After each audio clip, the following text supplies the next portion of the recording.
Бүгін мен сіздерге менің сондай жүрегіме жылы бір жоба туралы айтқым келеді. Бірінші кедергі тапсырыс бойынша.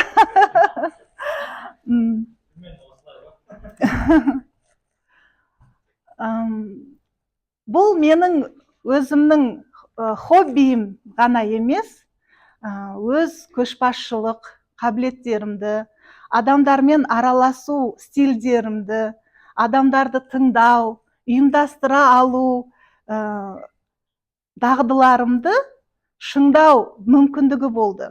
Бұл жобаны мен бастағаныма 3 айдың көлемі болды. Сол 3 айдың ішінде маған бір керемет өмірлік сабақ болды десем де болады.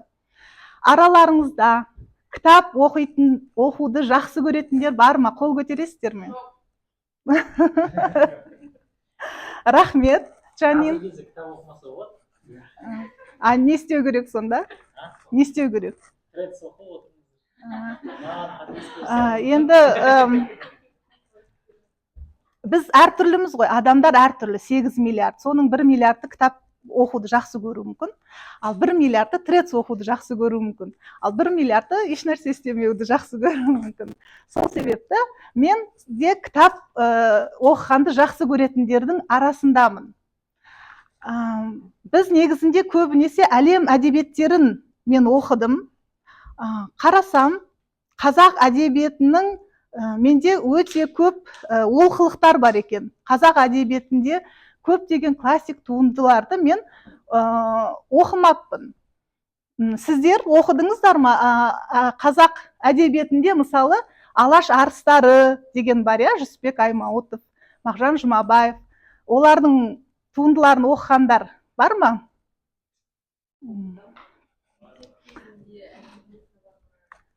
Мысалы, менің кезімде оларды әдебиет сабағында оқыған да жоқпыз, мысалы. Олар қазақ әдебиеті сабағында мектепте Жүсіпбек Аймауытовты, Мағжан Жұмабаевты біз таныған емеспіз. Себебі ол кездері олар әлі ақталмаған еді, 80-ші жылдары. Сол себепті мен осы өзімде болған минусты жақсартқым келді. Бірақ кітап оқығанда да жалғыз өзім оқығым келмеді. Мен көпшілмін, бір көп адаммен топтасып оқығым келді кітапты. Сөйттім да, біздің осы Тосмастерс қауымындағы өзім танитын достарымнан сұрадым. Осылай біз кітап клубы ашсақ, қалай болады деп осылай сұрап көрдім. Сонда мен сұраған достарым: «Вау, қандай керемет идея! Мен міндетті түрде қатысамын!» деп бастапқы біздің идеямыз бойынша жаңа жылдың алдында біз сөйлестік. Осы 2025-те 12 айда, әр айда бір туынды, бір автормен танысуымыз керек болатын. Сосын мен, вау, күшті ғой, мен қандай қолдаумен ие болдым деп мәз болдым. Сіз мені естіп тұрсыз, болды. Сонымен біздің кітап клубы құрудағы мақсатымыз, енді сіздер түсініп тұрсыздар, менің артымда қолдауым көп, бір командам бар, идея бар, оқитын кітаптар көп. Кітап клуб ашамыз дедік. Біздің мақсатымыз қандай болды? Мақсатымыз да өте керемет негізі. Қазақ әдебиетіндегі классикалық жазушылардың туындыларын оқимыз. Және әр ай соңында талқылап, өзіміздің ой өрісімізді кеңейтеміз. Сөздік қорымызды байытамыз. Және де сондай қызығушылығы бар бір орта қалыптастырамыз деп шештік. Сіз? Жаңа сіз кітап оқыңыз ба деп сұрадыңыз ғой, сол кезде мен бала кезінде біреу оқы деп айтады, өзім қызығып кітап оқитын. Таңғы сағат 10-нан түнгі сағат 10-ға дейін оқитын кезім болатын. Бірақ кейіннен оны тастап кеттім, себебі оның кітаптың телесериалдан ешқандай айырмашылығы жоқ. себебі мен әлгі оқыған кітабымды бір айдан кейін сұраса мен білмеймін, өйткені бір айдың ішінде мен 20-30 кітап оқып тастауым мүмкін. Сол үшін телесериал сияқты, мысалы менің мамам телесериалдың фанаты, мамам екеуміздің айырмашылығы жоқ. Сонымен сіз солай ойламайсыз ба, телесериал сияқты бір жаңағындай нәрсе деп? Рахмет сұрағыңыз үшін. Өте жақсы сұрақ, ойландырарлық. Негізі кітапты адамдар не үшін оқиды? Көбінесе ол телесериалдар да ондай эффект беруі мүмкін, бірақ ол енді айтқанымдай әрбір адам әртүрлі ғой бізде. Әрқайсымыз әртүрліміз. Біреуге телесериал сондай жақсы кітап берген құндылықты бере алуы мүмкін. Ал біреуге кітап қана беруі мүмкін ондай құндылықты. Мысалы, кітап оқып отырып біздің эмпатия, біз эмпат боламыз. Эмоциялық интеллектіміз дамиды біздің. Жаңағы кейіпкерлерге жанымыз ашиды, немесе ол жерде мәңгілік құндылықтар жазылады. Достық, махаббат, ол қандай болу керек? Біз соны кітап арқылы біле аламыз. Бірақ кейбіреулер, дұрыс айтасыз, телехикаялардан да ол құндылықтарды бойына сіңіруі мүмкін енді. Сонымен мақсатымыз осындай.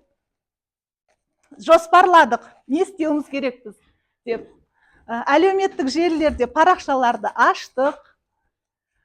Бірінші айдың не оқитынымызды таңдадық. Бірінші айда Бейімбет Майлиннің Шұғаның белгісі деген біздің қазақ прозасында өте өзінің бір ерекше орны бар туындыны таңдадық.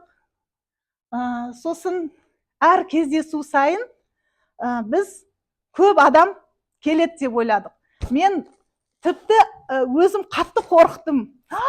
Егерде 30 адам келсе, 40 адам келсе, мен не істеймін ана жерде дегендей бір қорқыныш болды.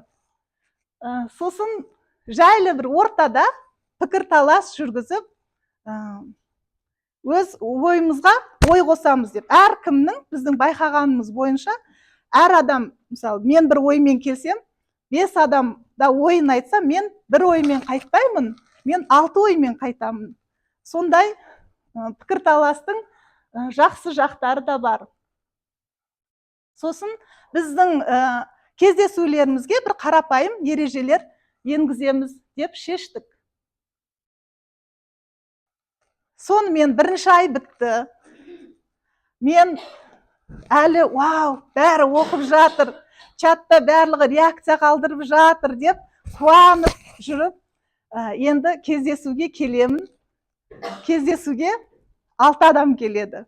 Менің алдыңғы қашан ашасыз деп 3-4 ай бойы менің ізімнен қалмай жүрген адамдар із-түзсіз жоғалып кетеді. Оның ішінде 6 адамның ішінде Сұлтан мені сыйлағаннан келді деп ойлаймын. Айгөбек. Сонымен біз жоқ, келген, сыйлағаннан келді деймін.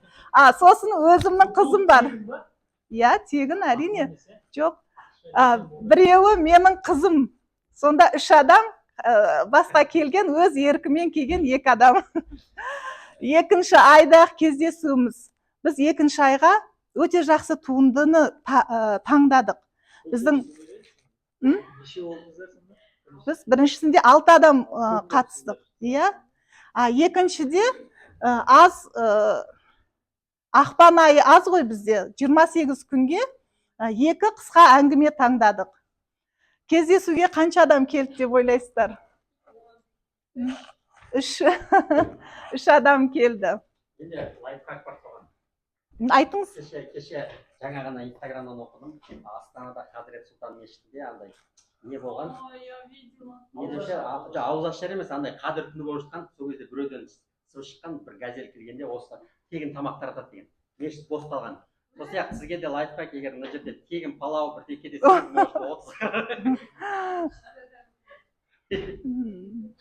жақсы. Рахмет Алтынбек.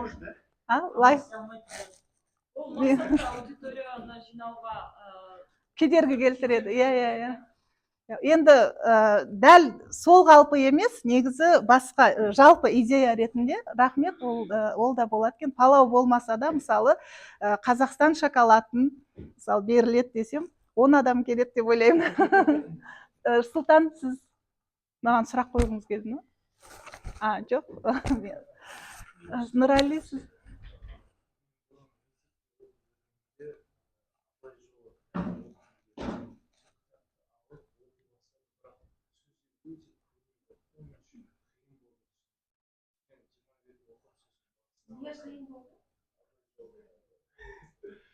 жиырма берді қайтадан оқыдым, екінші рет оқыдым, түсінбедім. Сосын үшінші рет оқыдым да тағы. Үшінші рет оқып түсіне бастадым да, түсіне бастадым. Жанып кетті. Енді кітапты жақсы түсініп оқу үшін оңай бір жолдар бар ма? Иә, біз негізі біз осы клубты құрғандағы мақсатымыз да Абай жолы сияқты, Мұхтар Мағауиннің туындылары сияқты, Әбіш Кекілбаевтың ондай күрделі туындылардың бірден бастауды біз жөн көрмедік. Біз жайлап кайзен әдісі бойынша бірінші аз әңгімелерден бастап, біз сөздік қорымызды дамытып алғаннан кейін Абай жолы сияқты үлкен күрделі романдарға өте аламыз. Менің лайфхакым осы. Сонымен күтпеген кедергілер келе бастады, қатысушылар саны аз. Бірақ біз мысалы аз қатысушылар болған кезде оның да жақсы жағы болады екен. Біз сондай өте шынайы, бір-бірімізбен жақсы байланыс құра алдық. Қатысқан 3 адам. Өз ойымызды ешкім бөлмей, барынша ол әсіресе біздің оқыған туындылар, олар философиялық туындылар болатын. Екі қысқа әңгіме болғанымен, ол философиялық туынды болғандықтан біз оның астыртын мағынасын, философиялық мағынасын өте ашып бір-бірімізбен бөлісе алдық. Кітап таңдауда да кедергілер болды. Мысалы, бір қатысушымыз, мен тек роман оқығанды жақсы көремін. Давайте роман алайық мына айға дейді. Ал екінші бір қатысушым, жоқ, мен жұмыстағы адаммын. Мен мысалы келіп, ол 30 күнде бір романды бітіре алмаймын. Маған тіпті саммари болса да болады, мен соны оқығым келеді дейді. Сонда жаңағы мен ол клубтың ұйымдастырушысы ретінде супермаркет сияқты өзіңді сезінесің, мысалы. Немесе оны жасай алу үшін бір Netflix болу керек. Әр адамға бір өз қалағанындай нәрсе бере алу үшін. Бірақ енді біз ондай емеспіз, сол себепті орташа әңгіме, повестен сөйтіп бастауды жөн көрдік. Кездесу форматы да бізде пікірталасқа ие болды. Бір қатысушылар онлайн өткізсек, біз себебі жұмысымыз көп, келе алмаймыз дейді. Ал кейбір қатысушылар жоқ, біз офлайн өткізгеніміз дұрыс, себебі біз бір-бірімізді көріп, бір-біріміздің алдымызда өз пікірлерімізді білдіруіміз керек деп айтты. Сонымен мен енді түсінгенім, бұл кітап клубы немесе кез келген бір жоба мақсаты қазақ әдебиетінің туындыларымен танысу. Ой, қайқа кетті.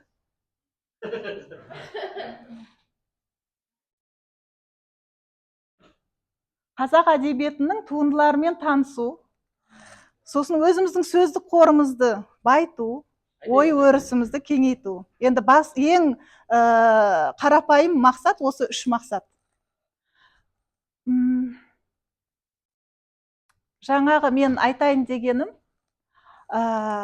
кез келген жоба кез келген жоба ол бір тірі бір жүйе екеніне менің көзім жетті.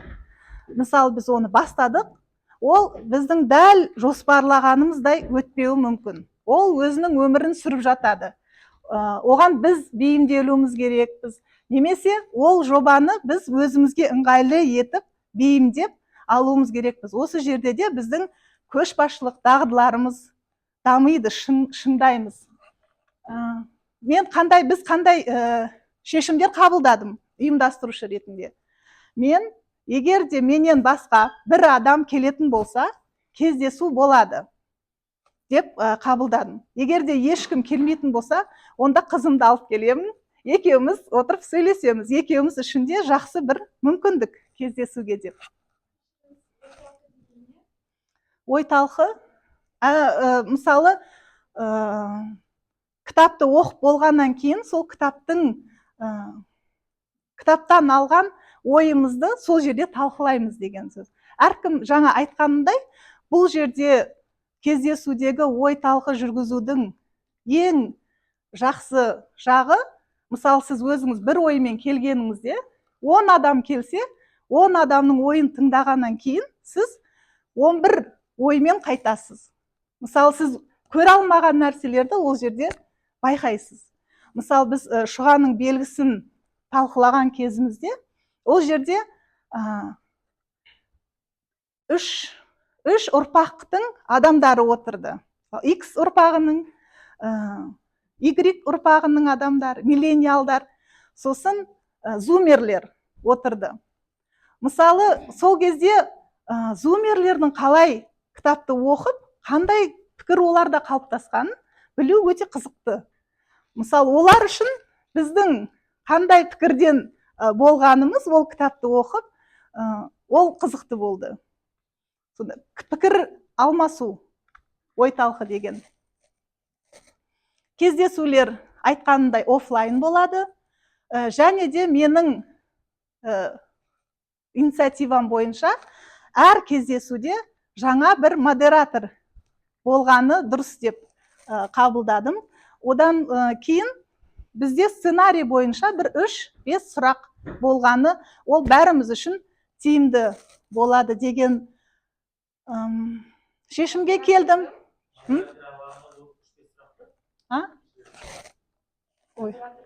Модератор мысалы, модератор мені жүргізіп тұрады ғой. Ақша бере ма? Жоқ.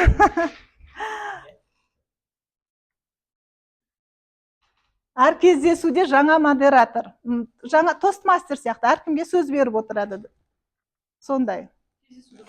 Кездесуде, мысалы кездесуде ол енді сондай үлкен бір жұмысы көп адам емес, бірақ кездесуде әр адамның сөйлеуін қадағалап отыратын адам. Жоқ, ол әр қатысушы дайындап келмейді, жалпы 3-5 сұрақ бекітіледі, сол бойынша адамдар дайындалып келеді. Әлеуметтік желілерде белсенді болу керек деп шешім қабылдадым. Сонымен, міне біздің бүгін қандай нәтижеміз бар. Бізде тұрақты 3-4 қатысушы бар. Олар оқиды, жазып тұрады, сіз не оқып жатырсыз, қай жердесіз деген сияқты белсенді қатысушы. Және де мына жерде біздің телеграм каналымыз бар. Тредсте біздің ең соңғы хабарландыруымыз 131 просмотр жинады. Ол бір жақсы жетістік. Және де бүгін, мысалы, кері байланыста болып жатыр, ол да бір жақсы жетістік болды. Мысалы, сіз қандай кітап ұсынар едіңіз дегенде, біз тостмастер емес адамдар, басқа жақтан адамдар өздерінің пікірлерін жазып жатты, ол жақсы. Мынау біздің инстаграм парақшамыз, көрсеңіздер, 45, 18 просмотрлар бар, көрулер бар. Ол да жақсы бір нәтиже. Сонымен бұл біздің кітап клубы жобамыз бір қиындықтарға тап болды. Ол бұдан бас тарта салу мен үшін оңай бір шешім еді. Бірақ бұны мен бір мүмкіндік деп көрдім. Біздің кітап клубымыз үшін де мүмкіндік, мен үшін де бір өсу мүмкіндігі, және де ол жердегі қатысушылар үшін де бір үлкен мүмкіндік. Сонымен сіздерге біздің кітап клубымызға шақырамын. Тағы да. Рахмет.